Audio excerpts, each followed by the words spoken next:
Oke, silakan Mbak.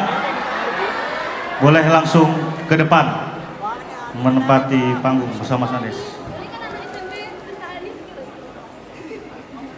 Aku homeschooling. Iya. Kelas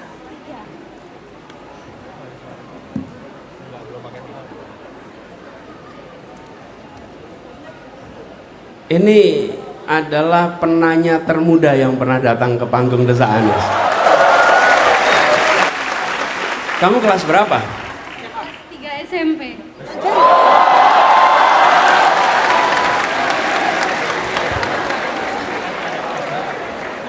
Kamu pamit. Kamu homeschooling kamu ya? Kenapa? Homeschooling. Iya, saya homeschooling dan ini disupport sama umi saya.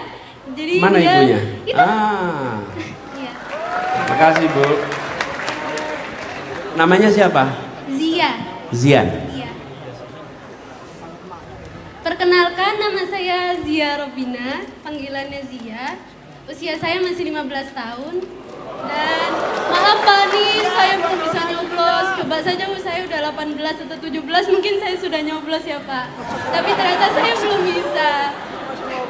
Tapi saya sebagai masa depan bangsa putra-putri Indonesia ini sudah mulai mempelajari calon pilpres nanti di tahun 2028 atau 2029 mungkin ya.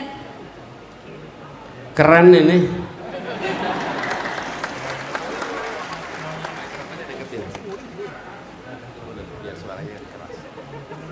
Jadi mungkin saya langsung to the point aja ya Pak.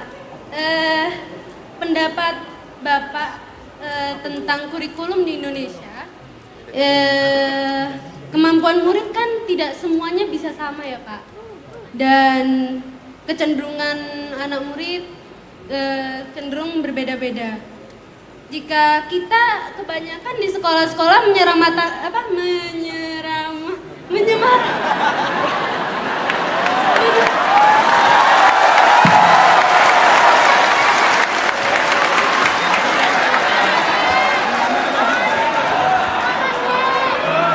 Tepuk tangan dulu dong.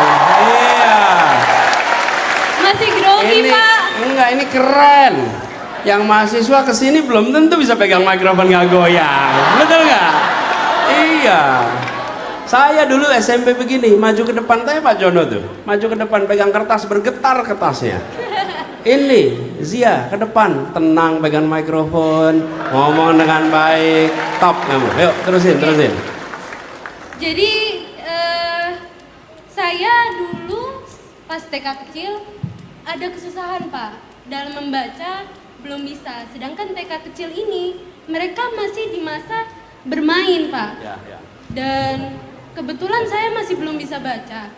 Tiba-tiba posisi juga baru pindah dari kota lain ke pindah kota ya. Ya. Lalu pertanyaannya? Di situ saya sudah mulai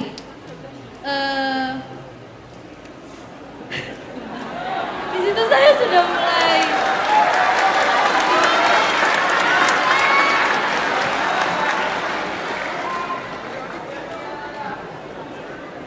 intinya gini deh Pak, saya karena masih grogi nih Pak.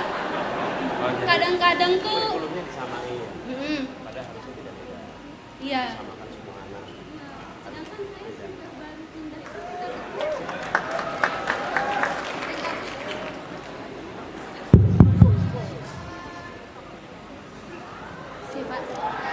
Sedangkan saya waktu TK kecil sudah dibilang sama gurunya, dipanggil orang tua saya mengidap disleksia. Padahal saya sekarang membaca buku bahasa Inggris, bahasa Indonesia dengan lancar. Di situ menjadi pertanyaan, gimana sikap Pak Anies, pendapat Pak Anies untuk menangani situasi ini? Ya. Jadi gini, Zia, coba dikoreksi ya kalau saya salah. Jadi pertanyaan Zia, jangan sampai setiap anak disamakan. Ada yang sudah siap belajar, ada yang belum, betul ya? Dan guru tidak boleh melakukan judgement, kemudian memberikan label kepada anak-anak. Oke, ya. Saya rasa setuju sekali, dan disampaikan Zia ini adalah hal yang penting sekali. Harus disadari oleh semua yang berada di dunia pendidikan. Anak-anak punya potensi yang berbeda-beda dan tidak boleh diseragamkan. Justru harus ditumbuhkan. Karena itu saya sering bilang, jangan pernah menggunakan istilah mencetak, karena anak tidak untuk dicetak. Jangan mencetak generasi emas. Memang pendidikan cetakan? Bukan, selalu menumbuhkan. Kalau menumbuhkan, keunikan yang ada di dalam tiap pribadi akan tumbuh dengan baik. Itu kira-kira begitu. Ya. Lalu yang dibutuhkan di sekolah adalah begini, bibit yang baik. Ini kalau misalnya analog sebagai perumpamaan tanaman, bibit yang baik supaya bisa tumbuh harus ada tanah yang subur. Betul ya?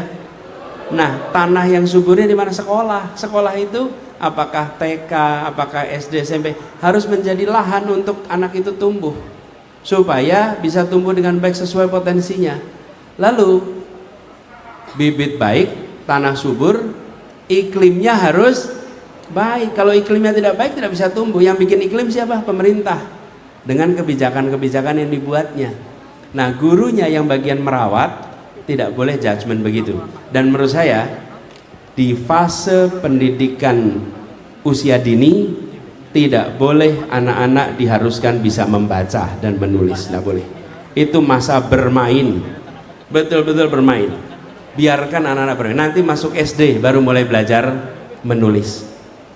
Dan pengalaman saya pribadi, saya ini masuk TK umur 3 tahun, baru masuk SD umur 7 tahun, jadi 4 tahun TK-nya itu cum laude itu TK. Kalau kuliah itu kan makin cepat makin dapat cum laude kan, kalau TK makin lama itu makin cum laude. Jadi saya masuk TK 3 tahun di TK Aba di Dagen, kemudian habis itu masuk TK Masjid Syuhada. Dan saya baru belajar baca tulis itu SD kelas 1. Saya beruntung sekali. Kenapa?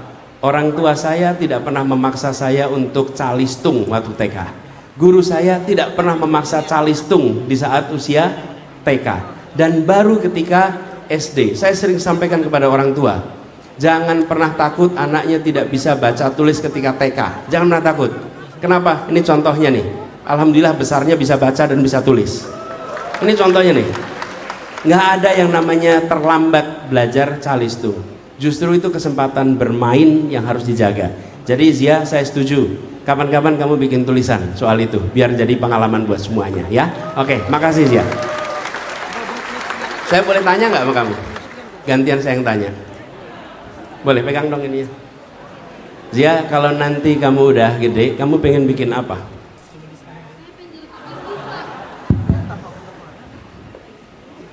Kamu pengen jadi apa? Pengen bikin apa? Pengen ngubah fashion industri muslim. Wow. Pengen mengubah fashion industri muslim. Diubah jadi gimana? Kiblatnya tuh ke Indonesia istilahnya. Tapi mungkin ya karena Indonesia udah populasi pertama muslim di Indonesia ini, sudah ada, gerakannya sudah ada, tapi saya pengen mengembangkan lagi ke situ. Dari fashion sebagai muslimah yang pengen ngikutin syariat Islam dalam berhijab, jadi kita saling support dan saya sekarang sudah mulai dari homeschooling. Saya sudah disupport sama ibu saya dan nama brandnya Zira, tapi belum mulai Pak, karena juga saya mau memasuki sekolah dulu, SMA, terus SMP, jadi mungkin kuliah saya mungkin mulai. Wah, top man. Jadi Zia ini nanti mau dorong untuk Jadi teman-teman sekalian, begini, ketika potensi ada, cita-cita ada, soal kemauan aja insya Allah jadi kenyataan, ya. Selamat, ya. Selamat ya. Ibu selamat Bu ya, udah didik anaknya dengan baik, Masya Allah.